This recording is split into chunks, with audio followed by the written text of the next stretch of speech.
दे धडक बेधडक आपल्या परिसरातील ताज्या घडामोडी, घटना, समस्या, विविध क्षेत्रातील सर्वदूर बातम्या पाहण्यासाठी लोकशक्ती लाईव्ह न्यूज चॅनलला सबस्क्राईब करा आणि नोटिफिकेशन मिळवण्यासाठी बेल आयकॉनला प्रेस करा। गोवंशीय जनावरांची अवैध वाहतूक करणारी गाडी पकडत असल्याच्या रागातून गोरक्षक अनिरुद्ध संतोष डोके वय वर्ष 19 व विनोद बारगजे दोघे राहणार लवजी खोपोली यांना धक्काबुक्की करत जीवे ठार मारण्याची धमकी दिल्याची धक्कादायक घटना खालापुरात घडली आहे। या घटनेनंतर मोठ्या संख्येने बजरंग दलाचे कार्यकर्ते व गोरक्षक खालापूर पोलीस ठाणे परिसरात जमा झाले होते। अनिरुद्ध आणि विनोद हे दोघे दुचाकीवरून खोपोली पैन मार्गावर प्रवास करत असताना शिरवली गावच्या हद्दीत टेम्पो जवळ गर्दी दिसल्याने ते थांबले। त्यावेळी पाहणी केली असता टेम्पोत गोवंशीय जनावरे असल्याचे त्यांच्या लक्षात आले। त्याबाबत अधिक चौकशी केली असता त्या ठिकाणी असलेले काही जण गोरक्षकांच्या अंगावर धावून आले। गोरक्षकांनी पूर्वी एक पिकअप गाडी पकडून दिल्याचा राग मनात धरून 3 ते 4 जणांनी अनिरुद्ध आणि विनोदला धक्काबुक्की केली व जीवे ठार मारण्याची धमकी देखील दिली। पोलिसांना या घटनेची माहिती मिळाल्यानंतर बैलवाहक टेम्पोसह सर्वांना पोलीस ठाण्यात आणण्यात आले।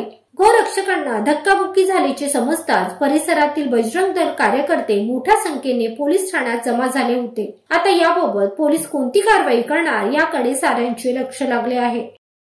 आज जी काही निंदनीय घटना घडलेली आहे खालापूरमध्ये, गोरक्षकांवर हल्ले होत आहेत, गोरक्षकांना मारण्याची धमक्या दिल्या जात आहेत। आज मी माझा परिचय देतो। मी श्री सचिन भगवान धुळे, विश्व हिंदू परिषद बजरंग दल कोकण प्रांत संवर्धनाचा पद आहे माझ्याकडे पूर्ण कोकणाचा। आज काम करत असताना म्हणजे एखाद्या जरी गोरक्षकावर हल्ला झाला म्हणजे तो माझ्यावर हल्ला झाल्यासारखा असतो। आज माझ्या जीवलगांवर हल्ला झालेला आहे। यांच्यावर गो तस्कर आणि गो कसाई, गो मातेची कसाई म्हणजे कटिंग करणारे कसाई जे आहेत, यांनी सकाळी त्यांच्यावरती हल्ला केलेला आहे, त्यांना मारण्याच्या धमक्या दिलेल्या आहेत। त्या संदर्भात आम्ही FIR दिलेली आहे आज पोलीस स्टेशनमध्ये आणि मला पोलीस प्रशासनावर विश्वास आहे। त्यांनी गोरक्षकांच्या वरती देखील थोडंसं लक्ष दिलं पाहिजे, त्यांच्या सुरक्षेचा विचार केला पाहिजे आणि गोरक्षकांना त्यांनी सपोर्ट केला पाहिजे। खालापूर पोलीस स्टेशन त्यांना सहकार्य करत आहे। गो तस्कर जे पण आहेत, जे धमक्या देतात, लक्षात घ्या तुम्ही हिंदू बहुल एरियामध्ये राहताय आणि अशा प्रसंगी पण तुम्ही जर हिंदू पोरांना जर गोरक्षकांना धमक्या देताय की तुम्हाला आम्ही मारू आणि आम्ही अंगावर केस घेऊ, तर खेळणं समजू नका। हे खेळणं समजायचं बंद करा। गोमाता ही राज्यमाता आहे, आता पूर्ण वरपासून सपोर्ट आहे, समजून घ्या। गोरक्षा करणार आणि करत राहणार जोपर्यंत शेवटचा रक्त प्रत्येक हिंदूमध्ये आणि प्रत्येक हिंदूंनी गोरक्षासाठी यायचं बाहेर। हे फक्त एखादी 4-5 जण जातात गोरक्षा करतात असं समजू नका, त्यांच्या मागे खूप मोठी टीम आहे। बदलापूर, वांगणी, शेलू, नेरळ, माथेरान, कर्जत, खालापूर, रसायनी, पेन, पनवेल, उरण अख्ख्या पंचक्रोशीत आज आमची खूप मोठी टीम आहे। एक जरी पोराच्या नादाला लागेल तर घरात तुमच्या इट नाही ठेवत मग आम्ही, लक्षात ठेवा। मृत्यूच्या दरवाज्यात नाचणारे असतात गोरक्षक। तुम्ही जेव्हा बायकोच्या पदराला घरात राबून पैसे कमवतात ना, एखादी गोमाता कापताय तुम्ही, तिला बोलता येत नाहीये, तिला तिच्या अन्यायासाठी लढता येत नाहीये। तुम्हाला वाटतंय रस्त्यातून उचलली कापली आपण, तिला खूप मजा वाटते तुम्हाला, पण लक्षात ठेवा आता सरकार आमच्या बाजूने आणि सर्व गोरक्षक आम्ही एकत्रित आहोत। त्यांना त्रास देण्याचा, त्यांना धमक्या देण्याचा जर प्रयत्न केला तर सचिन धुळे नाव सामान्य नाव नाहीये, मी असाच प्रांताच्या पदावर गेलेलो नाहीये।